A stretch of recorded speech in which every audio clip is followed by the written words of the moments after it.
chcem poďakovať, že ste prijali pozvanie a takto v hojnom počte ste raz dnes prišli, aby sme spolu oslavili jeden z najkrajších sviatkov roka, Sviatok vás, Sviatok Matiek.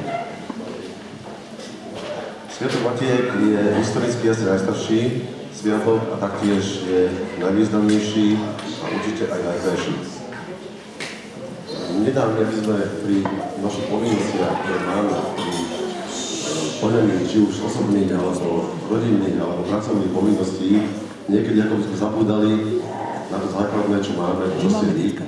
A niekedy nám chýba na vaša úprimnosť, povedať vám pár pekných slov. Ďakujem, vyhodím vám inak prejaviť našu lásku, našu vďaku. Práve tento sviatok je vlastne takým pripomenutím nám, mužom, všetkým mal by byť, aby sme teda využili to a aspoň raz do roka spoločne vyjadrili teda naše jednak poďakovanie a vlastne naše zadosti učinenie za všetko, čo sa nám počas celého života poskytli.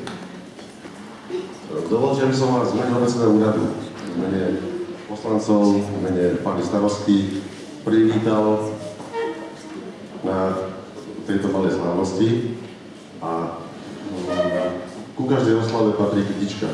Takže príjmite od nás kytičku ako vďak za vašu lásku, ako naša spomienka na vás a zároveň kyticu, ktorú umili vaše najbližší, vaši synovia, dcéry, vnúci, vnúčky.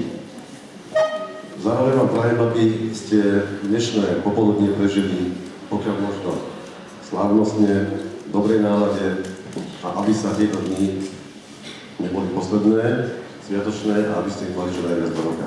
Ešte raz príjemnú zábavu.